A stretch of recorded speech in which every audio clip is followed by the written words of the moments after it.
할렐루야. 예, 반갑습니다. 우리 안수 집사회에서 기도도 해주시고 특송도 해주시고 우리 안수 집사님 두 분이신가요? 우리 교회가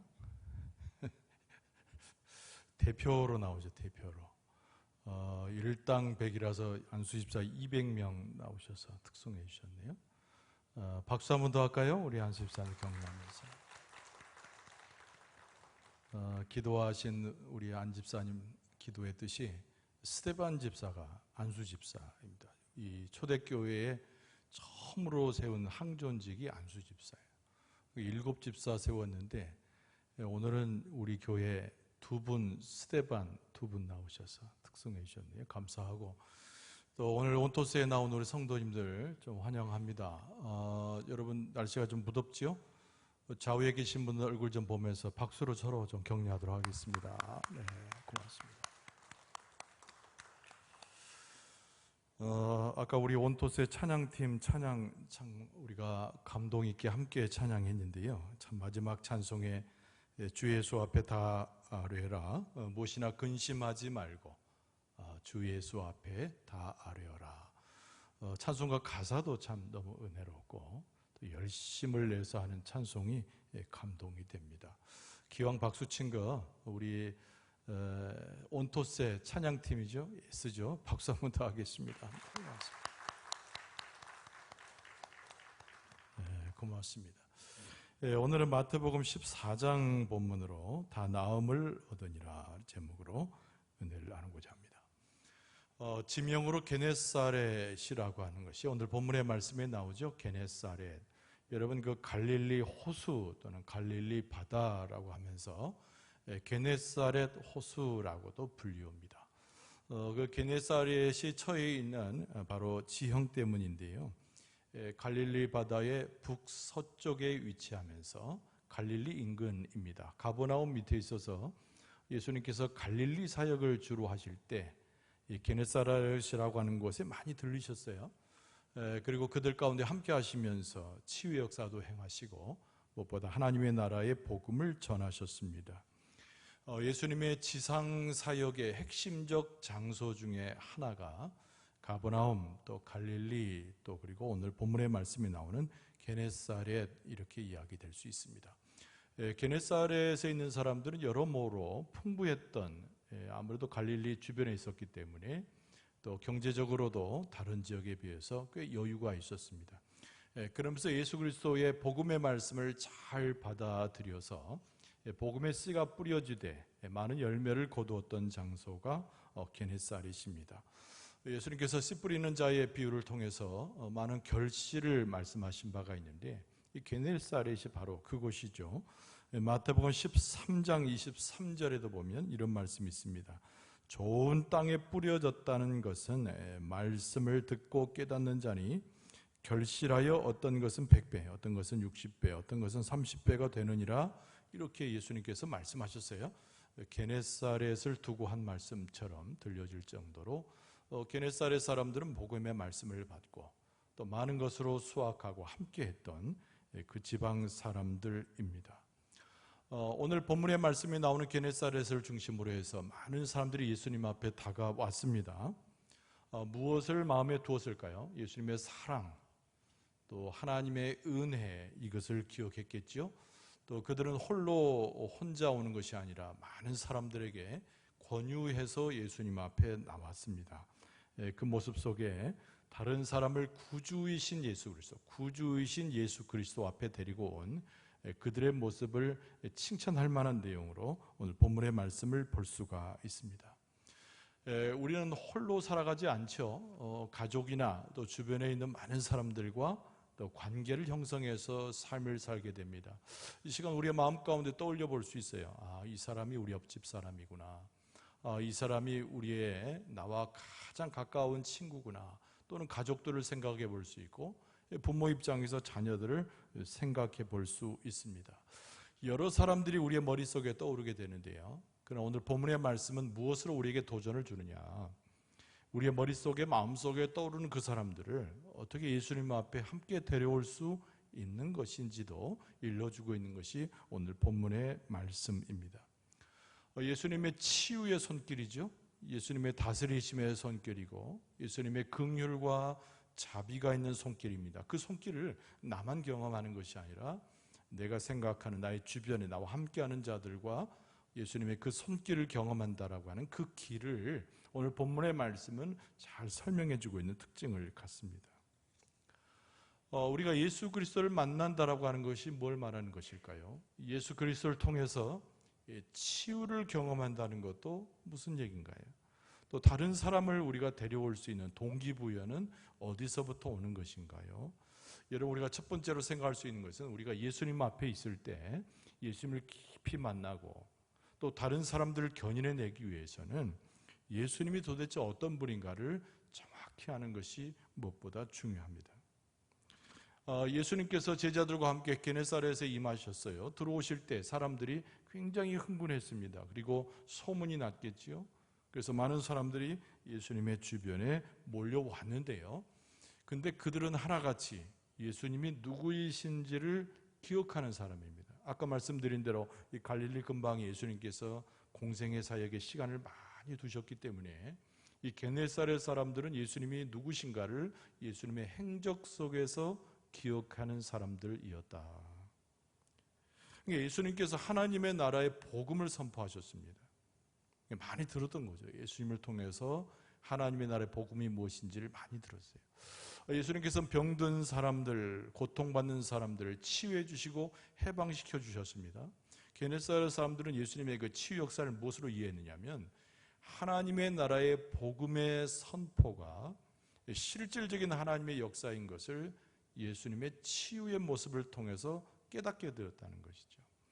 단순히 병자가 낫고 단순히 어떤 죄의 상태 굴레에서 노임을 받고 단순히 그냥 귀신이 쫓겨나가는 그 현상을 보는 것으로 만족하지 않고 그 모든 예수 그리스도의 치유의 사역은 예수님이 하셨던 복음의 말씀, 하늘나라의 해방의 복음의 말씀을 그대로 실질적으로 보여주는 일이라고 하는 것을 인식했다는 것이죠.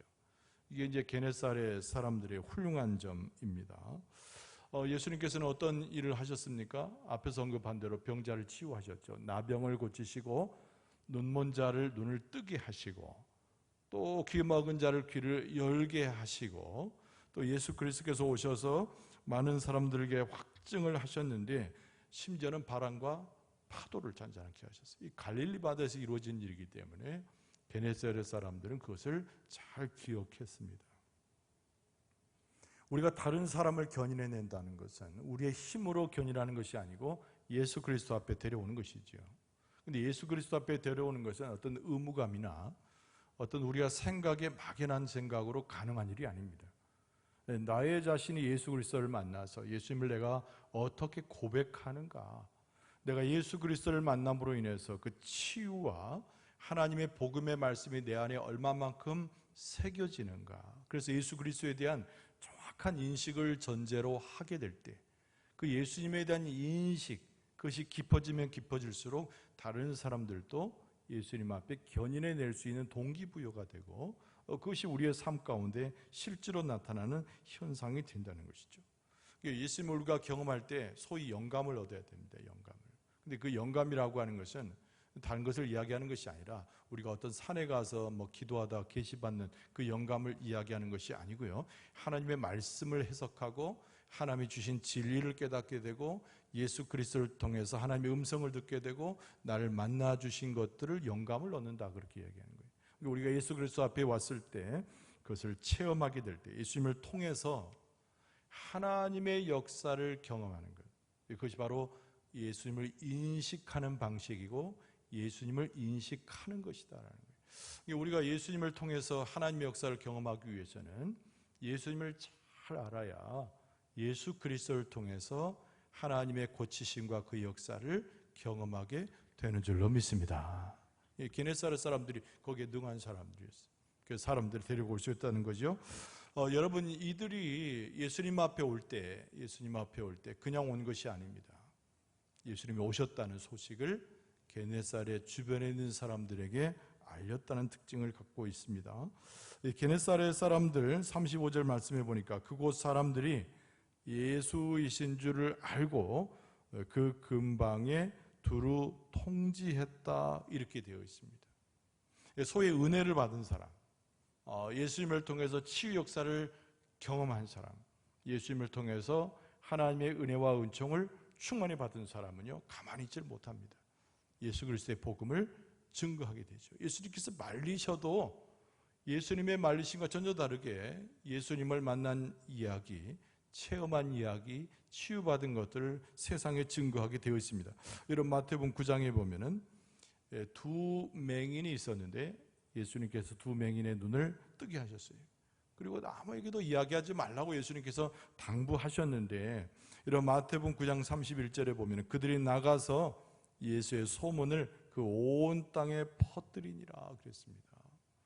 자기가 치유함을 받고 자기가 예수 그리스도를 통해서 눈이 떠지는 그 하나님의 큰 은혜를 경험하게 될 때 가만히 있을 수 없었던 거죠. 사람들에게 떠진 자기 눈을 보일 뿐만 아니라 예수 그리스도의 능력을 전파하게 되었다.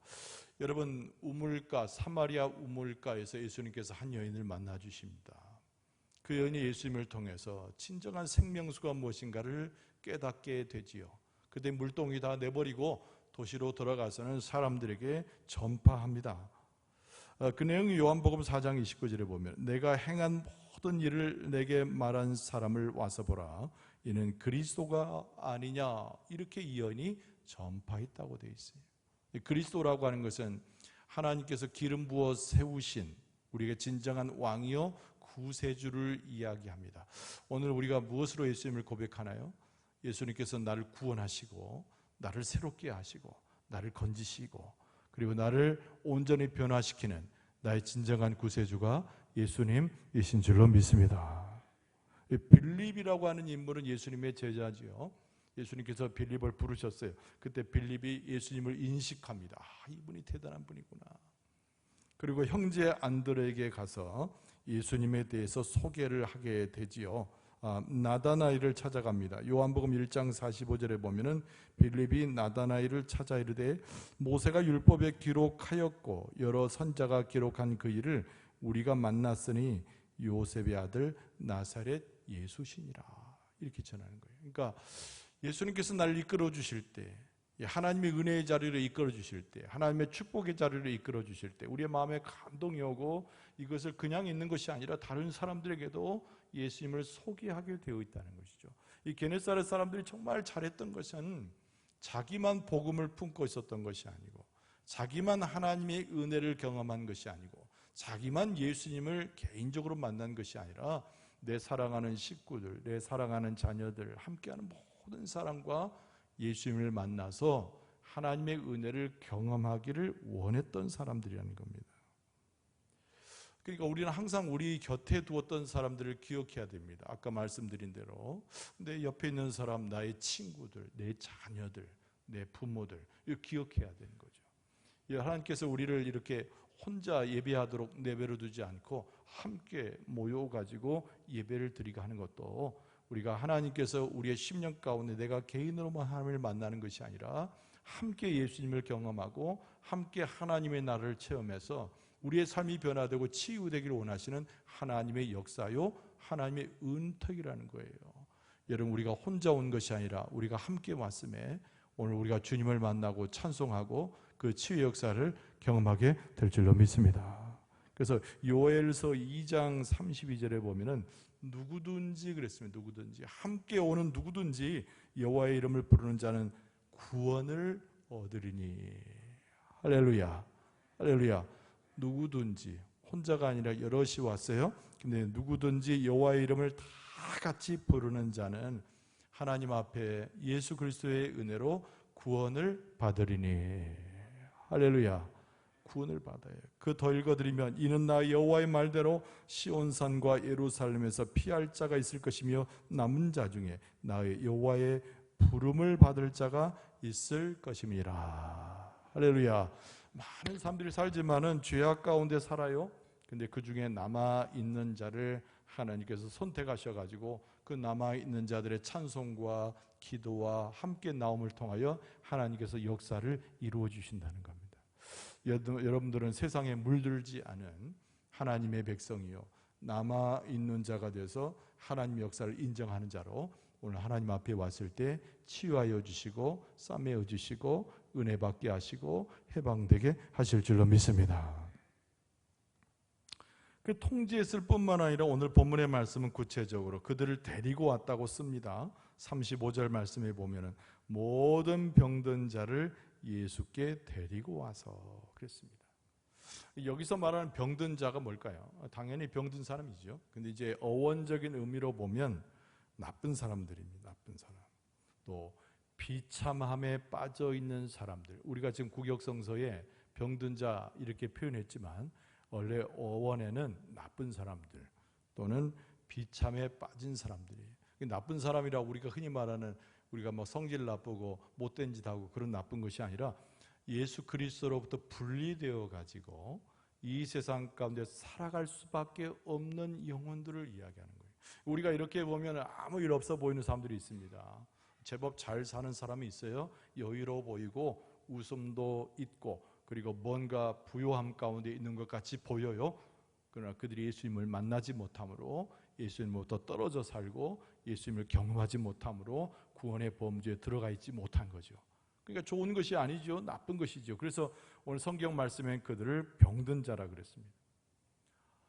이 세상이 다라고 한다면은 세상 속에서 득세하는 것이 최고가 되겠지만 세상에서 부자가 되고 세상에서 많은 것을 누리는 것이 큰 의미가 없는 것은 우리에게는 영생의 삶이 있기 때문에 그렇습니다. 근데 예수님을 알지 못해서 이 세상에 있는 것들이 다인 줄 아는 사람들이 많아요.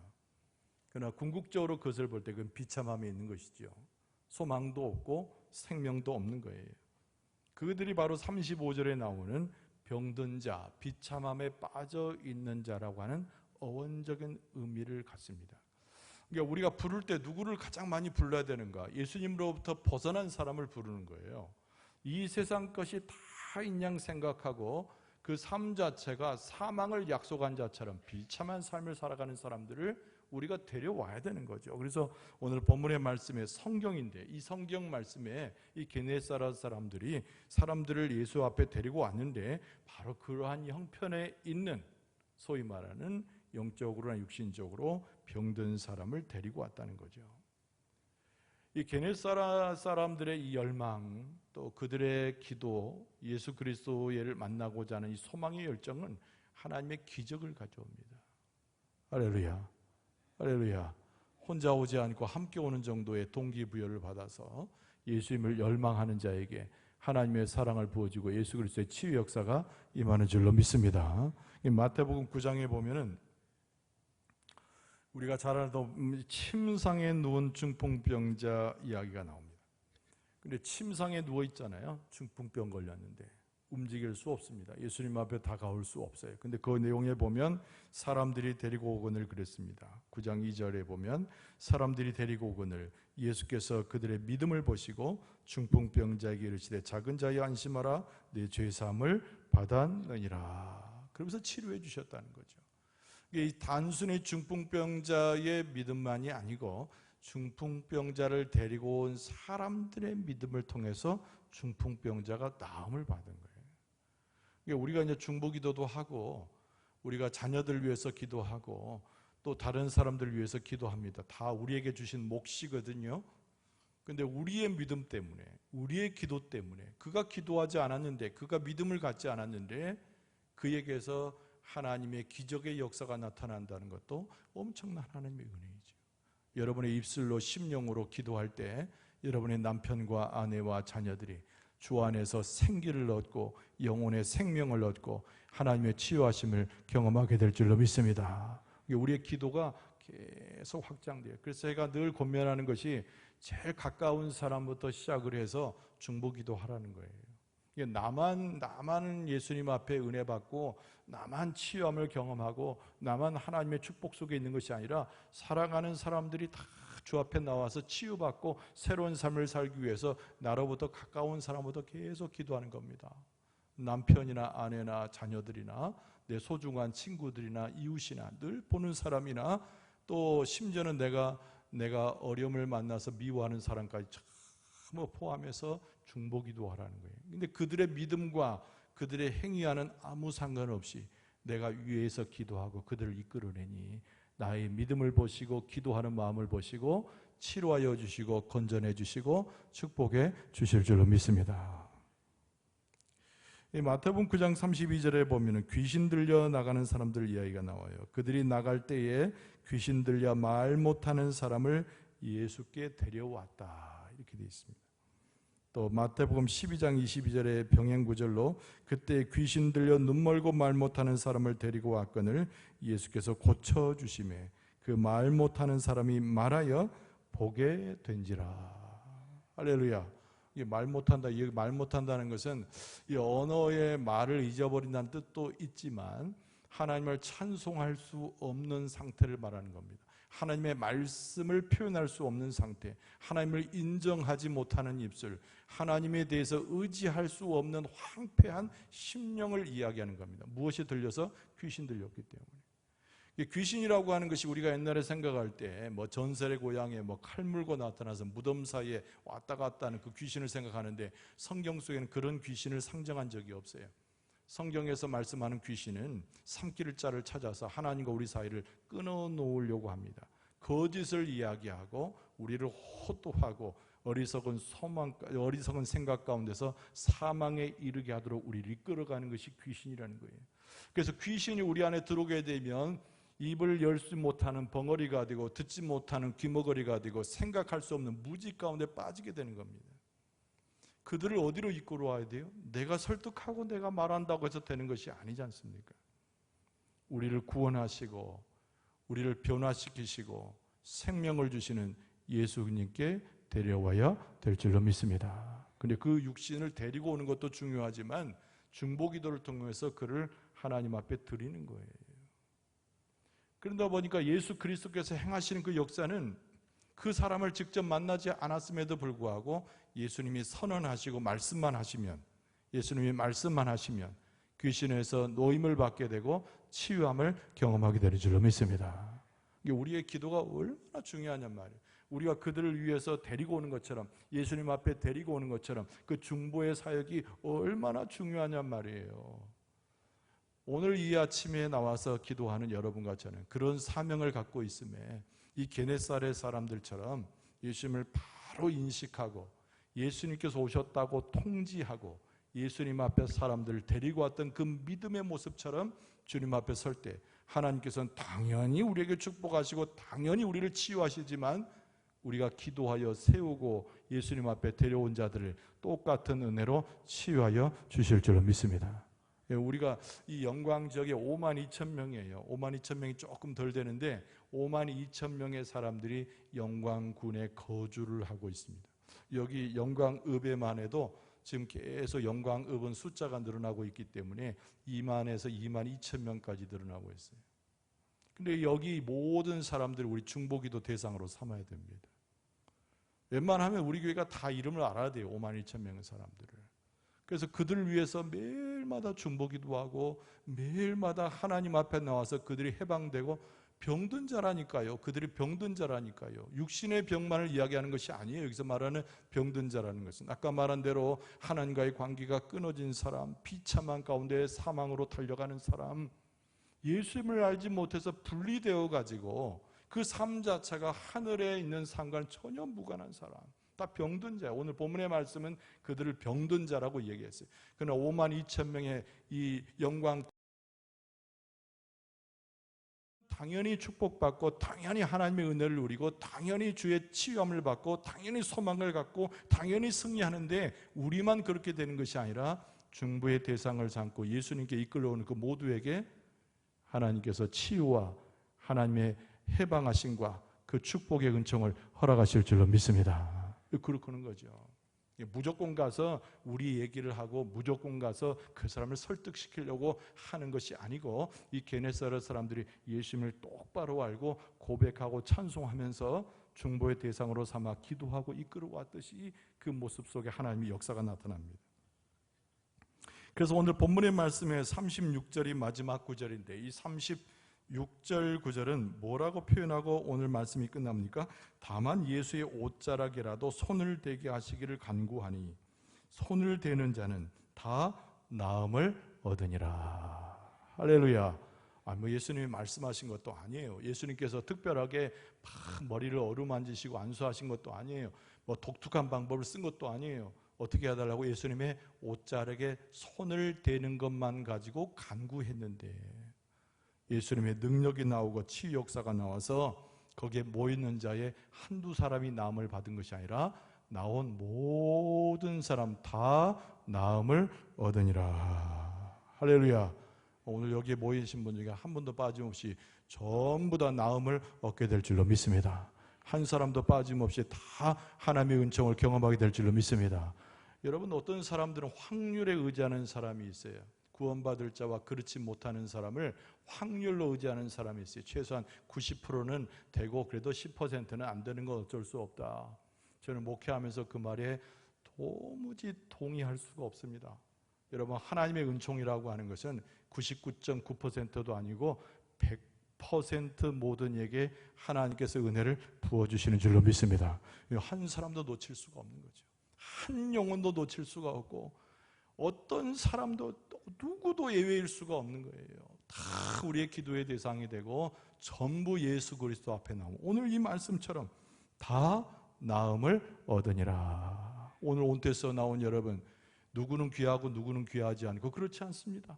여러분, 온토스에 나온 사람이 100명이라 치면 99명은 은혜를 받았는데 한 사람이 은혜 못 받는 거 어쩔 수 없다가 아니에요. 여러분, 마지막 사람까지 다 은혜를 받으면 100명이면 100명, 200명이면 200명, 1000명이면 1000명 모두가 하나님의 은혜를 누리고 그리스도의 치유의 역사를 경험하게 될 줄로 믿습니다. 할렐루야, 할렐루야. 우리가 같이 모인 거예요. 같이, 이게 하나처럼 같이 모인 거예요. 그래서 온전하신 구원을 이룬 것처럼 여기에 모인 모든 사람들은 육체의 질병뿐만 아니라 영혼의 어려움과 그 낭만과 실패로부터 예수 그리스도께서 건져 올려주심에 나음을 입고 해방되고 하나님을 찬송하고 기쁨으로 변화되게 될 줄로 믿습니다. 그것이 오늘 본문의 말씀의 결론이라는 거예요. 이 36절에 나오는 게네사렛 사람들과 함께 와서 예수님을 경험했던 것의 결론입니다. 예수님께서는 원하시는 거예요. 예수님께서 원하시는 거예요. 그 앞에 섰을 때 하나님의 나라를 전적으로 신뢰하기를 원하시고 그 마음 가운데 확신하여서 예수 그리스도의 치유의 사역을 확신할 것을 예수님이 요청하고 계십니다. 누구든지 어떤 사람이든지 예수 앞에 나오면 치유함을 받게 될 줄로 믿습니다. 그 사람이 의인이든 죄인이든, 그 사람이 헌금을 많이 한 사람이든 아예 안 한 사람이든, 그 사람이 젊은 사람이건 노인이건, 그 사람이 쓸만한 사람이건 별로 무가치하다고 여긴 사람이건 아무 상관이 없어요. 누구 앞에 나오면, 예수 그리스도 앞에 나오면 치유함을 경험할 줄로 믿습니다. 나음을 경험하기 줄로 믿습니다. 은혜를 받게 될 줄로 믿습니다. 눈이 떠지게 될 줄로 믿습니다. 귀가 열리게 될 줄로 믿습니다.